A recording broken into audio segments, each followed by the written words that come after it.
আসসালামু আলাইকুম বন্ধুরা, বাঙালি কন্যা চ্যানেলের আরেকটি মিষ্টি ব্লগে তোমাদের অনেক অনেক স্বাগত। আশা করি আল্লাহর রহমতে তোমরা বেশ ভালো আছো, আর আমিও আছি ভালোই। তো সকাল সকাল আমি বিছানা টিছানা গুটিয়ে চলে এলাম। সামনে রোজার মাস আসছে, তো এই সময় কিন্তু অনেক কাজ থাকে, তার সঙ্গে ইবাদতের মাস মানে অনেক ইবাদত করতে হয়।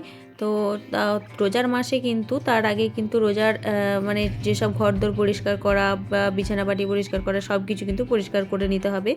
সোহানবাবুকে স্কুল যাওয়ার জন্য কিন্তু আমি রেডি করে দিয়েছি, ও কিন্তু হাই করে দিচ্ছে এখানে। আর ওকে দেখো মাস্ক আর চশমা পরে ভালো করে টুপি পরিয়ে দিয়েছি, কারণ ও যাবে এখন বাইকে। তো সেই জন্য ওকে পিছনে সকালবেলা বসতে হয় বলে আমি কিন্তু এগুলো পরিয়ে দিই, যাতে হাওয়া বা কুয়াশা যেন না লাগে। তো আজকে ও ভাবছে ওকে একটা হেলমেট কিনে দেবে ওর দাদা, তো সেই জন্য ও বলছে আমার খুব ভালো মজা হচ্ছে। তো এখন ওর দাদা ওখানে গাড়ি নিয়ে দাঁড়িয়ে আছে, ও যাচ্ছে, আমাকে বলছে মামা বাই বাই, আসছি, আল্লাহর ভরসা। ওকে কিন্তু এভাবে পিছনে একটা ওড়না দিয়ে বেঁধে নেয়, কারণ ও কিন্তু গাড়িতে যাতায়াত করে, তো আর পাশ দিয়ে কোনো গাড়ি গেলে প্রচণ্ড ভয় পায়। ওই জন্য ওর দাদা কিন্তু এইভাবে বেঁধে নিয়ে ওকে যায়, আর ওর দাদাকে ওইভাবে ও টিপে ধরে থাকে। তো টাটা করে দিল আমাকে এখন, আর ভালোভাবে ধরে কিন্তু আল্লাহর ভরসায় ও বেরিয়ে পড়লো স্কুলের জন্য। তো আমাকে ভাবছি আমি কিছুদিন পর থেকে আবার যাতায়াত শুরু করব। তো স্কুলের জন্য বেরিয়ে পড়লো। এরপর আমাকে যেতে হবে উনুন পাড়ে, আর আমি চলে এসেছি এখন উনুন পাড়ে। এরপর যত রান্না বান্না আছে সেগুলো সব কিন্তু করে নিতে হবে। আর এখানে কিন্তু অনেক মালপত্র ছড়িয়ে ছিটিয়ে আছে, সেগুলোকে এখন ভালো করে তুলে নেব। তুলে নিয়ে কিন্তু আমি এখানে যেগুলো ছাইগুলো বের করে নেবো। আর আমাদের যেহেতু কাঠে রান্না হচ্ছে, যেহেতু ছাই সেরকম বেশি হচ্ছে না, অল্প অল্প ছাই হচ্ছে, সেগুলো এখন আমি বের করে নিয়ে এগুলোকে এখন পরিষ্কার করে নেবো উনুনটা। তবে নাহলে ছাই থাকলে কিন্তু রান্নাটা খুব একটা ভালো হয় না, মানে প্রচণ্ড ধোঁয়া হয়। ছাইটা কিন্তু প্রত্যেক দিনকে বার করে নিতে হয়, তাহলে কিন্তু উনুনটা কিন্তু বেশ হালকা হয়ে থাকে, তাহলে রান্নাটা বেশ ভালো হয়। আর এই যে দেখতে পাচ্ছ, এগুলো হচ্ছে নারকোল কাঠ। তো নারকোল গাছের কাঠগুলো কিন্তু ভালো করে আমাদের বেঁধে রাখা আছে, মানে আলুর বস্তা দিয়ে। তো ওই কাঠগুলো দিয়ে কিন্তু আমাদের একদিকের উনুনে রান্নাটা বেশ ভালো হয়, সেই জন্য কিন্তু ওটা রাখা আছে। এখন আমি ছাইটাই ফেলে চলে এসেছি, উনুনটা আমি ভালো করে ঝাঁটিয়ে পরিষ্কার করে নেব। যখন উনুন পাড়ে রান্না করা হয়, তখন যদি উনুন পাড়টা সুন্দর করে পরিষ্কার না করে যদি বসা হয়, কিন্তু রান্না করার সময় ভীষণ অস্বস্তি বোধ হয়, কারণ পরিষ্কার পরিচ্ছন্ন রাখাটা আমার বেশ পছন্দ। সেই জন্য আমি এই রকম অপরিষ্কার রেখে কিন্তু রান্না বান্না করতে পারি না। রান্না নয়, শুধু সব জিনিসই আমার পরিষ্কার রাখতে বেশি পছন্দ হয়।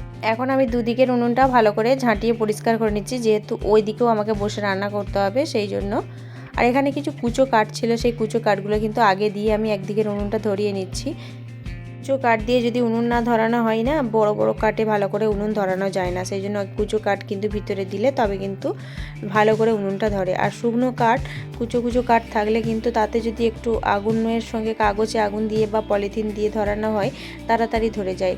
আর যেহেতু আমরা বলতে পারো একরকম খুব একটা অবস্থাও নেই যে আমাদের কেরোসিন দিয়ে উনুন ধরাবো, সেটাও কিন্তু সম্ভব নয়। কেরোসিনেরও কিন্তু অনেক দাম। দিন এনে দিন খাওয়া সংসারে যে অযথা যে অপচয় করা, সেটা কিন্তু আমাদের পক্ষে সম্ভব নয়। সেই জন্য কেরোসিন দিয়ে রান্না বান্না করাটা হয় না। তো চেষ্টা করি যাও করে উনুনটা যেমন করে হোক ধরিয়ে নেওয়ার, সেই জন্য আমরা ওই কাগজ আর পলিথিন দিয়ে কিন্তু ধরিয়ে নিই। তাই উনুনটা আমি এখন ভালো করে ধরিয়ে নিচ্ছি। এই যে বললাম না, যে কাগজ টাগজ, এই যে এখানে একটু খড় মানে কুটি ছিল খড়ের, সেগুলো দিলাম। আর এখানে দেখতে পাচ্ছ এই বস্তাটার মধ্যে এক বস্তা কিন্তু কাগজ রয়েছে, পলিথিন আছে, কাগজ রয়েছে, সব কিছু রয়েছে। এর মধ্যে থেকে বের করে কিন্তু আমরা রান্নার জন্য কাজে লাগাই, মানে অদরকারি যে কাগজগুলো আছে সেগুলো। তবে তার মধ্যে নিজেদেরও থাকে, আর একটা পাড়ার কাকিমা আছে, তিনিও কিন্তু রেখে দেন, কারণ আমরা উনুনে রান্না করি বলে উনি কিন্তু আমাদেরকে কাগজগুলো দিয়ে দেন, বলেন তোমরা রান্না করো, এই কাগজগুলো রেখে দেবে, তাহলে তোমাদের কাজে আসবে। তো উনি কিন্তু আমাদেরকে বলতে পারে একরকম ভালোই হেল্প করেন, কাগজগুলোও কিন্তু অনেকটাই কাজের আসে। কাগজগুলো না হলে কিন্তু উনুন ধরানো সম্ভব হয়ে ওঠে না। তো সেই জন্য আমরা এখন সুন্দর করে এখানে কাগজ দিয়ে এইভাবে কিন্তু উনুনটা ধরিয়ে নিই, তাতে কিন্তু কোনো রকম টেরোসিন লাগে না। কারণ উনুন ধরানোর সময় অনেকেই কিন্তু কেরোসিন ব্যবহার করে, আমরা সেটা করি না। তো এখন আমি উনুনটা ভালো করে ধরিয়ে নিচ্ছি। আর উনুনটা যতক্ষণ না ভালো করে ধরবে ততক্ষণ কিন্তু আমি হাঁড়ি বসাতে পারবো না। এখন কিন্তু বেশ উনুনটা ধরে গেছে, দেখতে পাচ্ছ। তো এখন আমাকে এখান থেকে কিন্তু কাগজের বস্তাটা সরিয়ে দিতে হবে। এখন আমি কিন্তু হাঁড়ির গায়ে প্রলেপ দিয়ে কিন্তু হাঁড়িটা বসিয়ে দিয়েছি, আর এদিকে রেখে দিয়েছি যে আমাদের জ্বালানির যে বস্তাটা সেটা কিন্তু এখানে রেখেছি। এখন আমি ভালো করে একটা হাঁড়ির মধ্যে পানি ভরতে দেব, কারণ আমাদের যে বালতিতে করে পানি ভরা হয় সেই বালতিটা কিন্তু পানি তোলা হচ্ছে, সেই জন্য সেই বালতিটা ব্যবহার করা হয়েছে বলে আমি হাঁড়ি থেকে করেই পানি রেখে দিলাম। তো এখন আমি হাঁড়িটায় কিন্তু ঢাকনা দিয়ে দেব, কারণ পানিটা একটু গরম হলে তবেই কিন্তু আমি চালটা দিতে পারবো। আর এখানে আমি চলে এলাম কলপাড়ে। এখানে কিন্তু আমাকে জোহান বাবুর যে হাঁড়িটা আছে ওতে কিন্তু দুধটা রেডি করে নিতে হবে, কারণ এরপর সবাই চলে আসবে একে একে দুধ নিতে, তাদেরকেও কিন্তু দিয়ে দিতে হবে। তাই জোহান বাবুর দুধের হাঁড়িতে কিন্তু দুধটা রেডি করে নিলাম। এরপর চলে এসেছে বাচ্চা মেয়েটা, দেখতে পাচ্ছ পেছনে, ওই মেয়েটা কিন্তু আমাদের এখান থেকে দুধ নিয়ে যায়, তো ওকেও দুধ দিয়ে দিলাম। আর এখানে এই যে পানির বালতিতে কিন্তু পানি চলে এসেছে, মানে রান্নাঘরের যে পানির বোতলগুলো রাখা হয় সেগুলো কিন্তু এখানে চলে এসেছে। এরপরে কিন্তু আরেকজন এসে গেছে দুধ নিতে, তাদেরকেও কিন্তু দুধের হাঁড়িতে কিন্তু আমি দুধটা ভালো করে দিয়ে দেব। আর আমরা কিন্তু কোনো দিনে দুধে পানি দিয়ে দুধ দিই না, কারণ আমাদের ধর্মে আছে, মুসলিম ধর্মে যদি দুধে পানি দিয়ে দুধ বিক্রি করা হয় তো রক্তের ফোঁটা দিয়ে কিন্তু সেই দুধের পানির দাম কিন্তু শোধ করতে হবে, সেই জন্য আমরা কোনো দিন দুধে পানিও দিই না। আর এক ফোঁটা যদি পানি পড়ে যায় তাহলেও কিন্তু কাউকে দুধটা দিই না কাউকে। তো এখানে কিন্তু এনাকে দুধ দেওয়া হয়ে গেছে, আর আমি কিন্তু হাতটা ধুয়ে উঠে পড়েছি। এরপর কিন্তু আমি হাঁড়িতে কিন্তু চালটা ভালো করে ধুয়ে দিয়ে দিচ্ছি, কারণ চাল দেওয়া হয়নি এতক্ষণ, কারণ ওনাদেরকে দুধ দিতে আমার একটু দেরি হয়ে গেল। তো হাঁড়ির পানিটা একটু গরম হয়ে গেছে, তো আমি চালটা এখন ভালো করে সুন্দর করে ধুয়ে হাঁড়ির মধ্যে দিয়ে দিচ্ছি। এরপর আমি ঢাকনাটা এতে দিয়ে দেব, আর একটু অল্প করে আমি উনুনের চালটা ঠেলে দেব, কারণ উনুনটা ভালোভাবে জ্বললে কিন্তু তাড়াতাড়ি ভাত হবে। শুনছি কিনা কাল থেকে বৃষ্টি হবার কথা ছিল, তো সেই জন্য ভাবছি আমি একটু তাড়াতাড়ি রান্নাবান্নাটা করে নেব জোহানবাবু আসার আগে। ও এসে কিন্তু এবার মাম্মাম খাবো খাবো করবে, তো জানি না কত তাড়াতাড়ি রান্নাটা সারতে পারবো। ও স্কুল থেকে এলে ওর সমস্ত ড্রেস খুলে দেওয়া হয়, তারপরে কিন্তু ওকে একটু খাওয়া দাওয়া করানোর জন্য একটু ওর পিছনে টাইমটা দিতে হয়। তাই জন্য আমি সকালের দিকটা চেষ্টা করি ও আসার আগে রান্নাটা ফিনিশ করতে, কিন্তু সব দিন হয়ে ওঠে না। তো আজকেও চেষ্টা করছি তাড়াতাড়ি হয়ে যায় যেন। তো আজকে আমি রান্না করব লাউ ডালের ভাজি, মানে ডাল দিয়ে লাউ ভাজি হবে, সেই জন্য আমি প্রেসার কুকারে ডাল আর হলুদ দিয়ে নিলাম। এরপর আমি লাউটা দিয়ে নেব, শুধুমাত্র একটু পানি দিয়ে কিন্তু আমি সিটি দিয়ে নেব। আমি ভাতটা নামিয়ে কিন্তু এইদিকে লাউটা দিয়ে দেবো, কারণ ভাতটা আমার এক্ষুনি হয়ে আসবে, সেই জন্য আমি তাড়াতাড়ি করে সিটিটা দিয়ে নেবার জন্য চেষ্টা করছি। আর এদিকে কিন্তু আমি ভালো করে সিটিটায় পানি দিয়ে নিয়েছি, আর এখন আমি দিয়ে দেবো লাউয়ের ভাজিটার জন্য এখন লাউটা সিটি দেবো। এখন আমি ভাতের হাঁড়ি থেকে ভাতের ফ্যানটা আমি গেলে নেব, আর এখানে আমি দেখছি ভাত হয়েছে নাকি, তাই দেখে একটু ভালো করে ঠেলে দিচ্ছি। আর উপর নিচে করে দিলে কিন্তু ভাত যদি একটু দেরি থাকে তাহলে কিন্তু ভাতটা হয়ে যায়। এদিকে কিন্তু হঠাৎ করে দেখছি ধোঁয়া শুরু হয়ে গেছে, কারণ জানি না কেন পানি টানি হয়তো পড়ে গেছে ভাতের, হয়তো সেই জন্য ধোঁয়া শুরু হয়ে গেছিলো। তাই আবার কিন্তু একটু ভালো করে আমি দুটো তিলের গাছ দিয়ে কিন্তু একটু ঠেলে দিতেই কিন্তু আবার শুরু হয়ে গেছে জ্বলতে। তো এখন আমি চেষ্টা করছি তাড়াতাড়ি নামিয়ে নেওয়ার, কারণ যতক্ষণ না ভাতটা নামাতে পারছি ততক্ষণ কিন্তু আমি প্রেসার কুকারটা বসাতে পারবো না। এখন আমি প্রেসার কুকারটা উনুনে বসিয়ে নেব, আর ভাতের ফ্যানটা কিন্তু আমি গেলে নেব। আর এই আমাদের যে চালটা এনেছে, জানি না সেই চালটা না একটু সমস্যা, মানে আমাদের 40 মিনিটের মধ্যে কিন্তু ফ্যানটা গালতে হয়, না হলে কিন্তু ভাতটা গিলো হয়ে যায়। আর বেশি গেলো ভাত কিন্তু আমাদের বাড়ির লোকেরা খেতে পারে না, সেই জন্য আমি কিন্তু একটু চেষ্টা করছি একটু শক্ত শক্ত করে ভাতটা রাখার। তার এদিকে কিন্তু একটু ভাতে ভাব লেগে যাচ্ছিলো, আমি তাই একটু ফু দিয়ে দিলাম। তো এখন আমি ভালো করে উনুনে কিন্তু জালটা ঠেলে নেব, আর ওদিকে কিন্তু আমার প্রেসার কুকারটা বসিয়ে দিয়েছি, যতক্ষণ না সিটি ওঠে ততক্ষণ কিন্তু এখন আমি এদিকের কাজগুলো করে নেব। মানে আমি দুদিকের উনুনটা ধরানোর জন্য চেষ্টা করছি এদিকে জোগাড়টা করে নেবার। এদিকে যতক্ষণ না জোগাড় করতে পারছি ততক্ষণ কিন্তু আমি বসতে পারবো না দুদিকের উনুনে রান্না করার জন্য। আর ওইদিকে কিন্তু প্রেসার কুকারে সিটি উঠুক, আর আমি কিন্তু এদিকে শেষ করে নিই জোগাড়টা।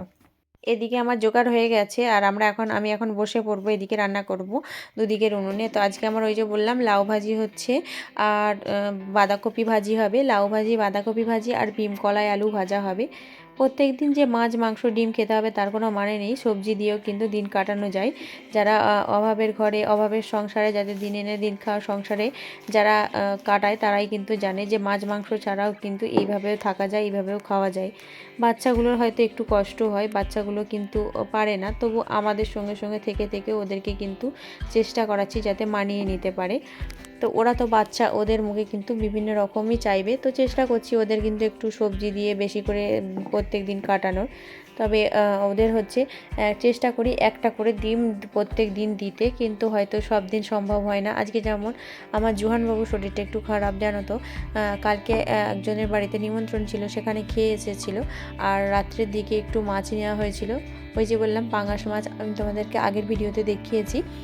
তো পাঙাশ মাছ কিন্তু আমাদের ভাজা রান্না হয়েছিল, পাঙাশ মাছ ভাজা, ডাল, আলু ভাতে হয়েছিল। তো এই পাঙাশ মাছ দিয়ে কিন্তু ভাত খেয়েছিল। আর সকাল থেকে কিন্তু একটু পেটটার সমস্যা, একটু গন্ডগোল হচ্ছে। ও কিন্তু সেই অবস্থাতেও কিন্তু স্কুল যেতে ছাড়লো না। আমি বললাম যেতে হবে না, কিন্তু ও কাঁদতে শুরু করে দিয়েছিল স্কুল যাবে বলে।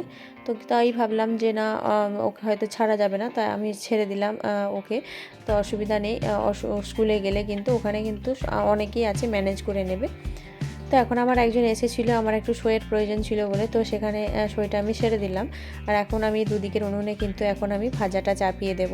আর তোমরা কি জানো বিম কলাই কীভাবে আলু দিয়ে ভাজি? যদি না জানো অবশ্যই কিন্তু আমার কাছে একটু দেখে নিতে পারো। আমার রেসিপিটা তোমরা ফলো করবে, কিন্তু বেশ খেতে ভালো লাগে। তো এখন আমি যতক্ষণ না কড়াইটা গরম হচ্ছে ততক্ষণ কিন্তু আমি উনুনে ভালো করে জালটা ঠেলে নেব, কারণ কড়াই না গরম হলে কিন্তু তেল দিলেই কিন্তু ভাজা জিনিস বসে যায়। ওদিকে কিন্তু আমার লাউ ভাজিটা হয়ে গেছে, মানে লাউয়ের সিটি দেওয়া হয়ে গেছে। আর আমি কিন্তু লাউয়ে ভাজি দিয়েছি, রসুন আর শুকনো লঙ্কাকে তেলে দিয়ে কিন্তু আমি ভালো করে ভাজি দিয়ে নিয়েছি। এখন আমি লাউয়েতে নুন একটু, চিনি একটু আর ওই ফোড়নটা দিয়ে ভালো করে ঘেঁটে নিচ্ছি। আর ওদিকে বিম কলাইটা ভাজা চাপিয়েছি, আমি দিয়েছিলাম তেলে একটু কালো জিরের ফোড়ন দিয়েছি আর শুকনো লঙ্কা দিয়েছি। তারপরে বিম কলাইটা দিয়ে ভালো করে এখন নেড়ে নেব। যেহেতু বিম কলাই সিদ্ধ হতে একটু দেরি হয়, তাই আমি 2-4 বার আগে বিম কলাইটা দিয়ে নিয়ে নেব, কারণ সবজি, কাঁচা সবজির একটা অন্যরকম স্মেল থাকে। তো সেইটার জন্য আগে যদি একটু তেলে নিয়ে নেড়ে নেওয়া হয় সেটা কিন্তু আর হয় না। সেই জন্য আমি আগে একটু তেলে দিয়ে ভালো করে নাড়াচাড়া করে নিচ্ছি। এদিকে লাউ ভাজিটা কিন্তু একটু চিনি দিয়ে নিতে হবে। যারা কিন্তু লাউ ভাজিতে চিনি খেতে পছন্দ করো না, তারা কিন্তু খেতে অতটা টেস্ট পাবে না। তো লাউ ঠান্ডা জিনিস, তাতে যদি একটু চিনি দেওয়া হয় ভাজিতে খুব ভালো হয়। অনেকেই কিন্তু ডিম ভেজেও লাউ ভাজিতে দেয়। তো ডিম ভেজে অনেকে ছোট ছোট করে পিস করে লাউ ভাজিতে দিয়ে নেয়। এখন আমি দেখো এদিকে কিন্তু আরেকটা কড়াই বসিয়েছি, আর ওদিকে কিন্তু প্রেসারে আমার বাঁধাকপি সিটিটা হচ্ছে। দেখতে পাচ্ছ প্রচণ্ড মেঘ এসে গেছে হঠাৎ করে।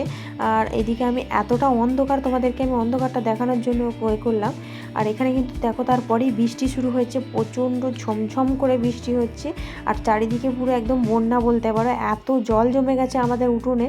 তো ওইদিকে দেখবে, ওই দিকটায়, ওই দেখো এখানটায় আমি যেখান দিয়ে হাঁটে, এখানে পুরো অনেকটা জল জমে গেছে, মানে পারাপারের জন্য একদম জলকে সরিয়ে যেতে হবে। হঠাৎ করে আবার শিলও শুরু হয়ে গেছে। এই দেখো আমাদের ছাদে প্রচণ্ড, দেখো ছোটো ছোটো মাঝারি মাঝারি সব শিল পড়ছে। তা এত শিলা বৃষ্টি হচ্ছে চারিদিকে। তোমাদের ওখানে কাদের কাদের হচ্ছে অবশ্যই কমেন্টে জানিও। এটা আমাদের বাড়ির সামনে যে রাস্তা, সেই রাস্তাটা তোমাদেরকে দেখাচ্ছি।